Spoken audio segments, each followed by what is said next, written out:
Bienvenue à tous dans cette nouvelle vidéo qui va être entièrement consacrée au câblage des actionneurs KNX. Donc on va parler domotique. Allez, c'est parti!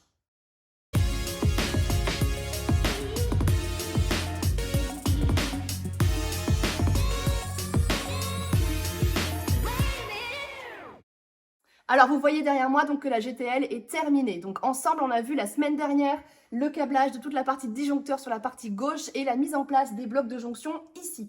Ce que je vous propose donc dans cette vidéo, c'est vraiment de repartir de zéro pour vous montrer étape par étape le câblage de tous ces actionneurs KNX. Donc on va regarder ensemble un par un le branchement de ces actionneurs et on va commencer par la mise en place du bus.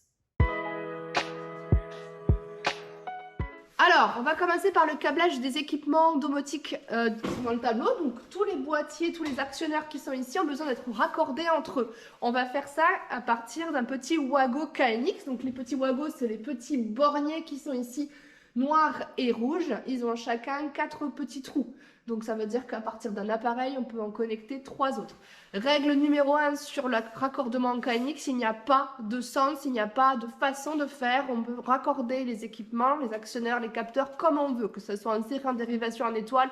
L'objectif, c'est que chaque appareil soit connecté par une bout de bus. Donc, j'ai dénudé le bout de ce câble KNX. Donc, on enlève l'écrantage. On a un petit fil, un petit bout de plastique ici. Et donc, dans le bus KNX, on a 4 paires. On a 4 fils, pardon. On a une paire rouge et noire et une paire blanche et jaune. Le primaire, c'est le rouge et le noir, celui qu'on va retrouver partout. 95% des participants KNX ont uniquement un connecteur rouge et noir. Le blanc et le jaune, c'est une connexion additionnelle qu'on peut retrouver sur certains équipements, mais c'est assez rare. Du coup, parfois, quand on n'a que le rouge et le noir qui sont utilisés, on peut utiliser les paires jaunes et noires en secours. Ça peut servir parce qu'elles sont quasiment jamais utilisées dans le bus KNX. Donc ici, je vais dénuder uniquement le rouge et le noir. Et je vais raccorder, du coup, chaque bornier, puisque chaque équipement a son petit bornier, entre eux en faisant des petits ponts. Voilà, tout simplement.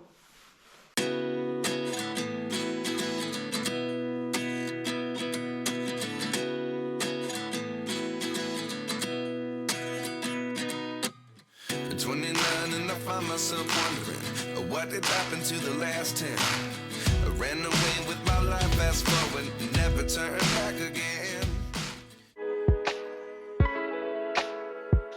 La première étape, ça va être de raccorder ensemble tous les neutres. Pourquoi? Car le neutre n'entre pas dans le câblage des différents actionneurs KNX. On ne va contrôler que les phases ou les montées-descentes pour les volets. Donc tous les neutres, on va les prendre, on va les regrouper par disjoncteur et on va directement les raccorder. Alors pour cela, grâce au bloc de jonction, il existe une solution très pratique. De même qu'on a fait précédemment donc pour raccorder les disjoncteurs avec les peignes, on va prendre des petits peignes spéciaux qui sont donc faits exprès pour raccorder entre eux plusieurs blocs de jonction. Alors c'est indispensable de prendre des petits peignes de la même marque que votre bloc de jonction. J'ai essayé de mélanger des Wago avec des IMO, ça ne marche pas, j'ai dû racheter des peignes IMO parce que en fait, les trous sont vraiment propres à chaque marque de bloc de jonction. Comment ça fonctionne? Alors ici j'ai pris un bloc de jonction 2 étages. On a donc deux entrées hautes ici et 2 sorties basses.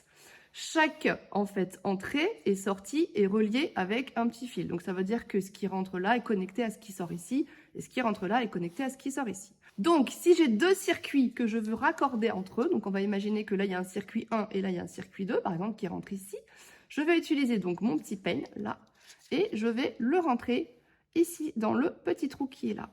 Vous voyez, hop, ça se plug très bien, très simplement. Et en fait, ça va ici raccorder donc les 2 borniers côte à côte. Donc on va avoir ça, ça et ça et ça qui vont être reliés entre eux. Si on voulait connecter les entrées-sorties secondaires qui sont ici, on peut utiliser la même chose. Hop. Et parce qu'on a des petits trous qui sont à ce niveau-là. Voilà, ici, vous voyez, on raccorde jusque là. Et donc là, on a connecté ça, les 4 qui sont ici. Donc, ce principe-là, on va le faire pour tous les disjoncteurs qui sont ici. On va regarder, donc par exemple, j'ai marqué ici avec 25, je sais que j'ai 8 circuits qui vont dans le disjoncteur 25. Je vais donc couper des petits bouts qui sont équivalents à mon nombre de circuits. Donc en l'occurrence, je vais en prendre 8. je vais les mettre là. Et ensuite, en dessous, donc là, ce sont les entrées. En sortie, je vais avoir qu'un seul fil, ça ne sert à rien d'avoir plus, hein, ils sont tous reliés. Un seul qui va directement aller à mon neutre au niveau du disjoncteur.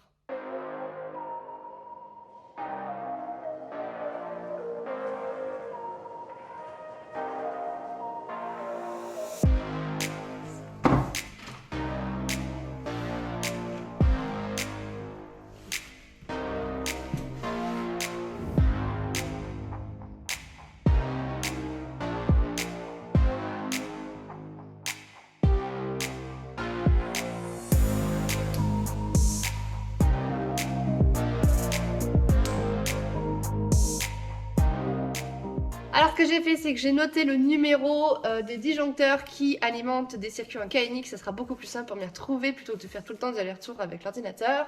Et vous avez vu que j'ai fini par mettre tous mes peignes. Donc maintenant, je vais pouvoir mettre le neutre. Donc ce que je vais faire, c'est que je vais passer mes petits fils bleus. Je vais prendre un trou, n'importe lequel, tant que le peigne est en dessous en fait. Donc je vais prendre le plus près du disjoncteur et je vais le raccorder au disjoncteur correspondant. Par exemple, là j'ai le 25 et là j'ai mon bornier 25. Donc je vais faire une connexion entre les deux.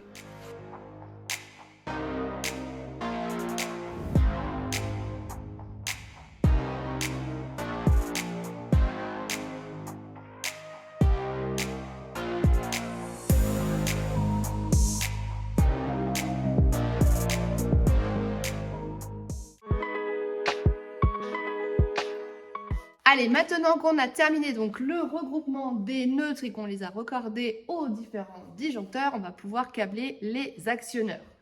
Alors, comment faire? Eh bien, on va commencer déjà par celui qui va être le plus pratique à câbler, c'est-à-dire celui-ci. Parce qu'en fait, à cause de mes deux rangs de blocs de jonction, celui-ci, si je le câble en premier, va me masquer celui-ci. Donc, je vais câbler cette ligne-là en premier et cette ligne, elle va dans celui-ci. Voilà, tout simplement. Celui-ci, c'est un switch actuator. C'est le modèle de MDT, c'est le AKS 2416 version 3. Il comporte 24 interrupteurs, on peut dire, 24 switches, donc 24 entrées-sorties distinctes. Il n'y a pas de regroupement de phases natives. Parfois, certains appareils ont des regroupements de phases, donc il faut faire un peu plus attention quand on les câble. Là, c'est très simple. Entrée, interrupteur, sortie, entrée, interrupteur, sortie, chaque switch est vraiment autonome. Pour câbler ça, vous avez de la documentation. C'est une petite notice magnifique qui est livrée dans la boîte. Alors, je parle pour le MDT qui est là. Hop, voilà, avec un beau schéma. Alors, au début, je vous avoue, quand on n'est pas familier, c'est un peu compliqué de comprendre ces schémas. À force, après, on comprend comment ils sont conçus et ça devient relativement logique. Donc, je vais quand même vous expliquer avec le schéma. Ici, les petits ronds avec les croix, c'est l'appareil à contrôler. Ça peut être la lampe, la prise, ce que vous voulez. Donc, nous, pour notre exemple, on va prendre des lampes, ça sera plus simple. Donc, vous voyez, il y a différentes lampes. Il y a toujours deux fils qui ressortent de chaque lampe. Donc, la phase et le neutre. Ici, là-haut, ce sont en fait les lignes de phase et de neutre, justement. Donc, la première qui est marquée petit n, donc c'est les neutres. Et les autres, c'est L1, L2, L3. Ce sont les phases. En anglais, la phase commence par un L.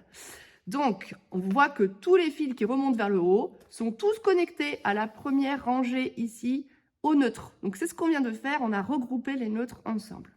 Tous les fils qui descendent vers le bas, on parle de mes lampes, rentrent tous dans une entrée de mon actionneur. Donc, en gros, mes fils bleus, on les a regroupés, ils vont au disjoncteur. Mes fils rouges, tous individuellement, ils vont rentrer dans chaque entrée. Donc, on va câbler de là à là, individuellement. Et le retour, le retour, donc c'est le fil qui remonte ici depuis l'interrupteur à chaque fois. Et on voit sur le schéma que des fois, il est raccordé au L1, des fois au L2, des fois au L3. Alors ça c'est pas parce que c'est câblé comme ça qu'il faut le faire. C'est un exemple. En gros, ça veut dire que vous pouvez raccorder votre appareil à plusieurs disjoncteurs. En l'occurrence, sur l'exemple, je crois qu'il y en a à peu près 8 qui sont raccordés donc, sur les 3 disjoncteurs. Ici, vous voyez, il y en a 24. Je vais forcément avoir plusieurs disjoncteurs pour 24 circuits. Je crois que j'en ai 5. Donc, en gros, vous raccordez, par exemple, la 1 au disjoncteur 1. L'entrée, c'est plutôt des lettres. La A au disjoncteur 1, la B au disjoncteur 2, la C au disjoncteur 3, etc.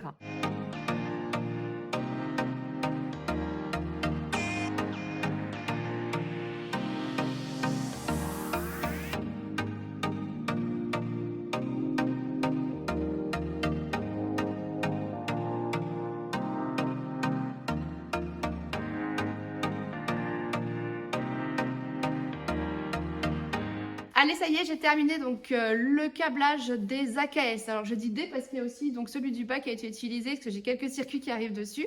Donc voilà, j'ai raccordé ici toutes les arrivées de phases dans les borniers. Maintenant, on va s'occuper du regroupement des phases en sortie pour les amener au disjoncteur.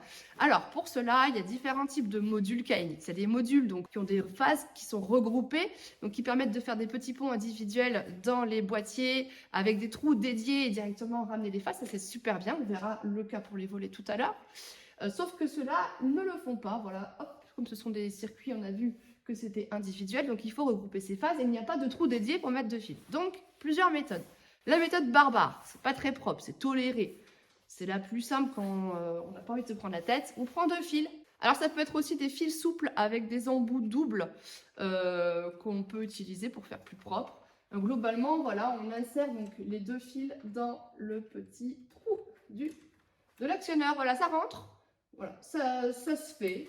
C'est pas le plus propre, donc moi je ferai pas comme ça. L'autre méthode donc c'est d'utiliser des petits borniers, des blocs de jonction comme on a fait précédemment avec ceux-là. Alors je vous ai montré c'était des doubles et des triples, il existe donc des simples, hop, comme ceux-ci, qui sont tout simples. Et donc on peut les mettre, ce que je vais faire c'est que moi je vais les mettre, je suis un peu dans le bazar là, je vais les mettre ici comme ça, et même principe avec le peigne en fait, on va regrouper les faces pour l'amener directement au disjoncteur. Il existe aussi d'autres types de borniers que je vous ai pas montré, mais il y en a qui se mettent verticalement, il y en a qui supportent des wagos, vous voyez les petits wagos comme ça là, hop, il y en a qui sont des porteurs en fait de wagos qu'on peut fixer sur les ride-in, comme ça fait beaucoup plus propre. Il est toléré d'avoir des borniers comme ça de type wago qui se baladent dans le tableau. Personnellement, je suis pas fan. C'est vraiment en cas de secours, quand il n'y a pas d'autre solution. Je trouve que ça flotte et ça fait pas très propre. Mais voilà, si je sais que c'est toléré par le Consuel, nous on en avait à l'an précédent et ça passe sans problème. Bon allez, donc du coup, on va regrouper les petites phases ici et on amène tout au disjoncteur.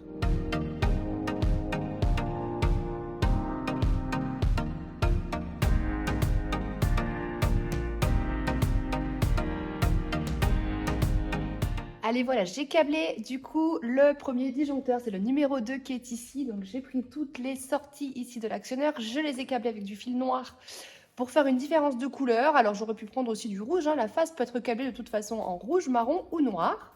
Et je les ai connectés à mes blocs de jonction ici. Alors à la base j'en avais prévu 8, puis en cours de route je me suis dit bah non, je peux en prendre 5, puisqu'en fait on peut utiliser les entrées hautes et basses puisque les deux sont connectés par une petite barrette. Donc voilà, du coup, 5 blocs de jonction reliés par ici mon peigne qui vont au numéro 2. Allez, maintenant, je fais la même chose pour le reste des disjoncteurs qui alimentent mes AKS.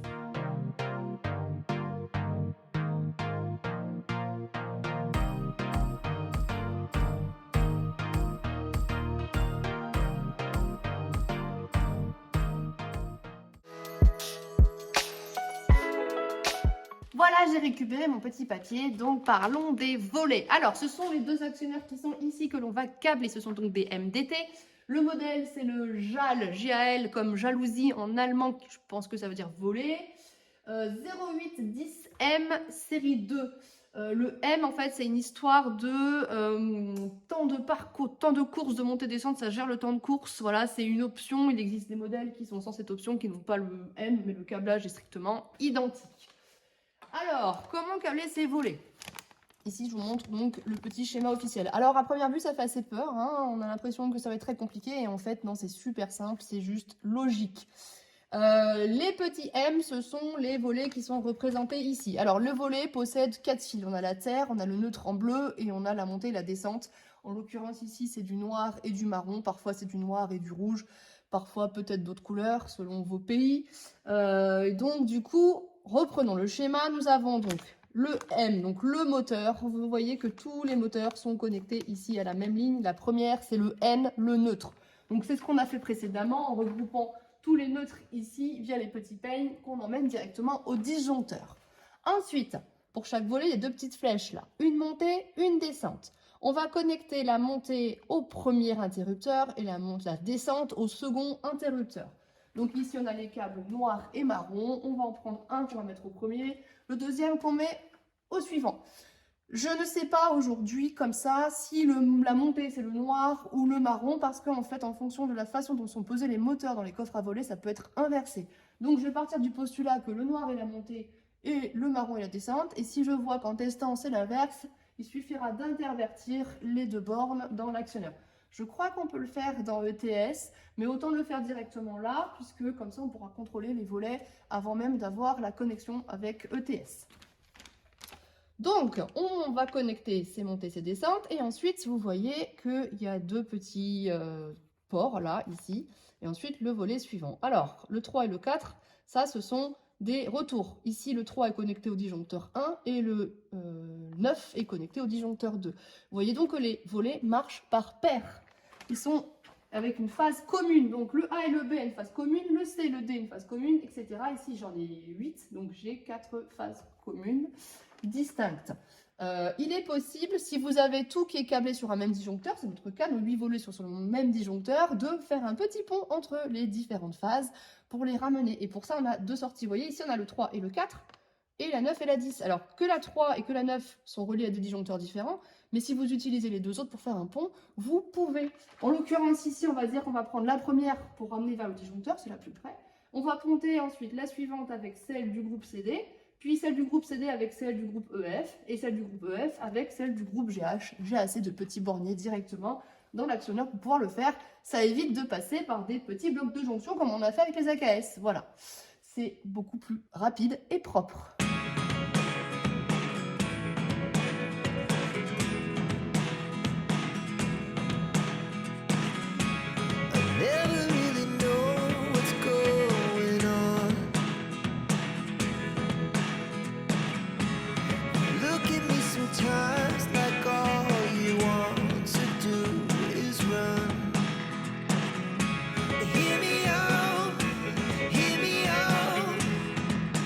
Alors pendant que je câblais hier, je me suis rendu compte que j'ai complètement oublié de vous parler de quelque chose de super important à propos des actionneurs de volet. Il faut savoir que certains actionneurs KNX ont besoin de plus de 29 volts pour pouvoir fonctionner. Et dans ce cas-là, en fait, on apporte le 230 volts à l'actionneur. Donc c'est le cas de cet actionneur de volet. Vous voyez ici, il a un petit bornier. Et sur le schéma, vous voyez bien qu'il y a une phase et un autre qui arrivent à cet actionneur.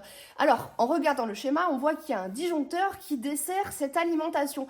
Vous pouvez soit utiliser un disjoncteur spécifique pour alimenter les actionneurs qui le nécessitent, ou alors reprendre un disjoncteur qui est déjà dans le tableau, et par exemple, ça peut être le disjoncteur qui alimente l'alimentation du bus en 29 volts. C'est ce que j'ai fait ici. Donc j'ai branché un bornier, donc j'ai branché le premier actionneur sur l'alimentation primaire et le second sur l'alimentation secondaire. Mais pourquoi deux alimentations? Je vous explique tout de suite. Alors cette alimentation, elle est ici, donc c'est la STR 0640-01, donc je l'ai prise aussi chez MDT. Elle a deux particularités. La première, c'est qu'elle a la fonction diagnostic, donc en gros, elle envoie des petits messages d'alerte lorsqu'il y a des problèmes sur l'alimentation et la tension du bus. La seconde particularité, c'est qu'elle est redondée, c'est-à-dire que dans le bloc, il y a deux alimentations. Pourquoi? Eh bien, c'est très utile si un jour l'alimentation principale tombait pour une raison quelconque, et bien la seconde prendrait automatiquement le relais. La seconde raison, c'est parce que c'est moins cher finalement d'acheter une alimentation redondée que deux alimentations distinctes. Bon, honnêtement, je n'ai jamais eu de problème d'alimentation qui tombe sur ma précédente installation domotique, mais on ne sait jamais, ça peut arriver. Ensuite, quoi vous dire au niveau du branchement? Eh bien écoutez, c'est relativement simple. Il suffit donc d'amener la phase, le neutre et la terre pour chacune des deux alimentations ici. Donc on voit, on a la 1, donc L1, N1, et la 2, L2, N2. Donc, chacune des deux alimentations sont alimentées individuellement, c'est-à-dire qu'il y a un disjoncteur pour chaque alimentation. Donc, je vais donc avoir deux disjoncteurs qui vont alimenter l'ensemble de mon tableau KNX. C'est pourquoi, donc, mes volets tout à l'heure, j'en ai raccordé un au disjoncteur KNX 1 et une autre au disjoncteur KNX 2. Alors, il y a encore une dernière chose très importante à savoir sur l'alimentation, c'est son dimensionnement. Tout à l'heure, je vous disais que c'était la version 0640. En fait, il faut comprendre 640 comme 640 mA. C'est en fait l'intensité délivrée par l'alimentation. Comment on dimensionne l'alimentation? Eh bien, ça va être en fonction du nombre de participants de votre projet. Un participant, c'est un actionneur, ça peut être un capteur, une station météo, un interrupteur, etc. Vous regardez un petit peu le nombre de participants et donc vous pourrez en dégager la puissance de votre alimentation. Ici, on tourne à peu près au niveau d'une cinquantaine de participants, donc j'ai préféré la dimensionner sur une 640. Si vous avez qu'une dizaine de participants, vous pourrez très bien partir sur une 320, voire en dessous. Alors on arrive bientôt au bout du câblage de la partie KNX et il ne reste plus qu'un dernier actionneur à câbler. C'est l'actionneur de chauffage. Il va permettre de gérer la température des différents circuits du plafond chauffant en gérant en fait le débit de l'eau dans les circuits. Alors pour cela en fait ça marche avec ce petit type de servomoteur. Ça se place au niveau de la nourrice. Je vais vous montrer tout à l'heure comment les placer. Et en fait, vous voyez, il y a deux petits câbles ici qui permettent d'alimenter le servomoteur. Et en fait, le servomoteur, il va ouvrir ou se fermer, ce qui va influencer sur le débit de l'eau dans le circuit et donc réguler la température. Alors, pour le servomoteur, il existe différents types de servomoteurs en fonction du diamètre, donc le pas, le temps de course, la force de serrage, le couple de serrage. Donc voilà, choisissez bien le petit servomoteur adapté à votre configuration. Et donc, le servomoteur, lui, il va se connecter à cet actionneur donc de chauffage. Alors, je vais le positionner ici. J'avais laissé exprès un petit emplacement de libre pour passer ma main et mieux cheminer les câbles. Maintenant, je vais pouvoir le mettre. Et là, ce sont les fils que j'ai tirés jusqu'à mes nourrices. J'ai gardé du fil souple en, je crois que c'est du 0,75, juste phasé neutre. Il n'y a pas besoin de terre. J'ai pris donc du souple fin parce que c'est juste à côté. Si vos nourrices sont assez loin, mieux vaut passer sur du 1,5 mm². Pour câbler ceci, je vous montre la petite doc pour que vous compreniez bien. Alors, voici le schéma de câblage. Ça ressemble beaucoup au volet, sauf qu'en fait, au lieu qu'il y ait 3 fils, il n'y en a que 2. On voit ici les différents servomoteurs qui sont visualisés par la lettre M. Donc, ils ont toujours un fil vers le haut qui rejoint le N, donc le fameux regroupement des neutres. Donc, comme toujours, on va grouper tous les neutres. Ensuite, l'autre patte descend dans l'actionneur. Donc, c'est le fil marron qu'il y a sur le servomoteur. Donc là, ils vont se plugger sur les différentes entrées de l'actionneur. Et ensuite, le retour, le retour, il est groupé. Donc, on en a un seul pour 4. Vous voyez, ici, le A, B, C, D a un seul retour qui s'effectue sur le numéro 3. Et le E, F, G, H a un retour qui s'effectue sur le numéro 9. Donc, ça veut dire quoi? Ça veut dire que donc phase partagée sur les 4 premiers et sur les 4 seconds. Donc, soit vous mettez 2 disjoncteurs séparés, soit vous voulez mettre tous les circuits sur un seul disjoncteur. Et dans ce cas-là, on va faire un petit pont comme on a fait sur les volets pour relier les 2 phases. Donc ici, en fait, on a 2 sorties qui sont vides, la 10 et la 4, qui sont libres et qui permettent de faire le petit pontage qu'on va faire. Donc on va connecter tout à la même phase et ensuite cette phase ira jusqu'au disjoncteur.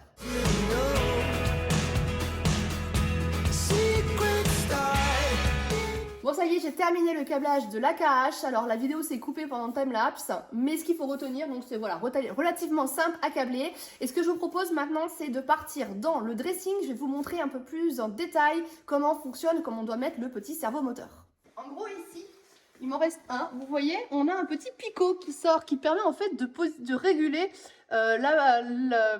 l'ouverture ou la fermeture donc, du circuit d'eau. Donc en gros la température. De base c'est livré avec un petit capuchon bleu qui est comme ça vissé sur le pas de vis. Donc on enlève ces petits capuchons bleus et on vient fixer à la place donc le servomoteur qui est ici grâce au pas de vis que vous voyez qui est chromé un peu, qui est en laiton plutôt au-dessus. Alors ce qui est très important c'est qu'avant de pouvoir visser votre pas de vis, il va falloir ouvrir votre servomoteur. C'est-à-dire faire en sorte que la petite flèche qui soit ici ne soit plus en face du petit relief en plastique ici. Cette position c'est la position ouverte, c'est pour pouvoir libérer et avoir plus de souplesse pour positionner ici votre servomoteur. Sinon, en position fermée, vous allez comprendre que c'est comme si vous allez directement enfoncer votre servomoteur en position fermée et ça sera beaucoup trop difficile à mettre. Bon, bref, une fois que vous les avez tous installés et serrés, il va falloir les raccorder. Donc pour cela, on a ici un petit fil qui relie chaque servomoteur avec donc 2 petites sections 0,75 mm et on va les raccorder au fil qu'on a tiré entre l'actionneur de chauffage et nos nourrices. Donc ce sont ces câbles-là. Alors nous ici on les a tirés en 0,75 parce que la distance n'est pas très loin, donc comme ça on reste sur la même section. Mais sachez que si votre actionneur est assez loin, il est recommandé de passer en 1,5 mm².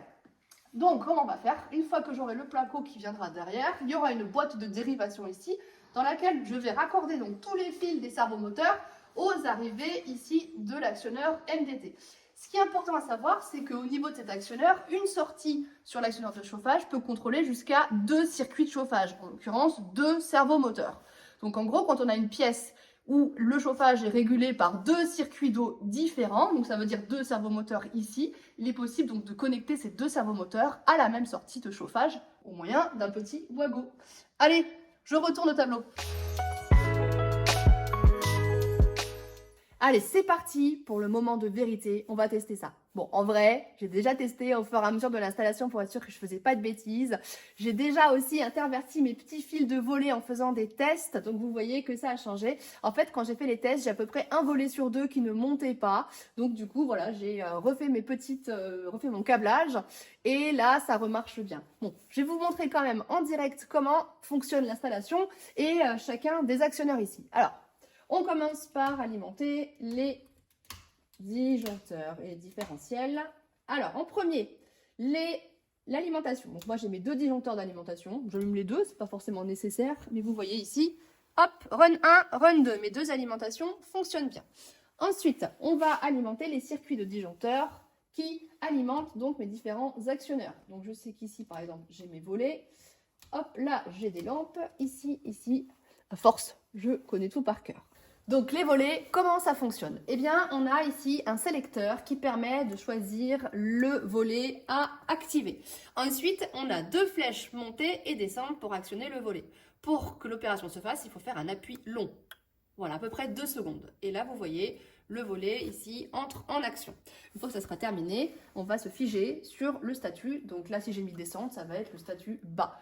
Là, on est vraiment sur un actionneur basique. Donc il ne sait pas forcément si le volet est en bas ou en haut. Il va se mettre en bas si on appuie en bas et il va se mettre en haut si on appuie en haut. Donc si vous voyez que le volet est inversé, c'est là qu'il faut le changer au niveau du câblage. Je veux revenir aussi sur quelque chose d'important, c'est qu'il n'est pas nécessaire de faire de la programmation ETS pour pouvoir déjà jouer avec les actionneurs qui sont ici. Vous voyez qu'on peut piloter les volets, on va piloter les lampes qui sont ici, et donc tout ce qui est vraiment programmation de base, on peut le faire directement sur les actionneurs. Donc maintenant, l'actionneur de lampe. Alors celui-là, il est hyper simple, c'est-à-dire qu'il y a autant de boutons que d'interrupteurs. Donc si on veut allumer la lampe, je vais faire celle du garage, je crois que c'est celle-là. Voilà, hop. Vous voyez, ça s'allume, ça s'éteint, voilà. C'est très simple, il suffit d'appuyer donc sur ce petit bouton. Alors écoutez l'oreille, hop. Voilà, il y a un genre de vraiment clic-tic et propre à l'interrupteur ici. Donc comme ça, on sait vraiment qu'on a fait une action. Donc si vous entendez clic-tic, il ne se passe rien, bah, c'est que vous avez mal câblé votre installation. Dernière chose que je voulais vous montrer, c'est ici cette passerelle IP.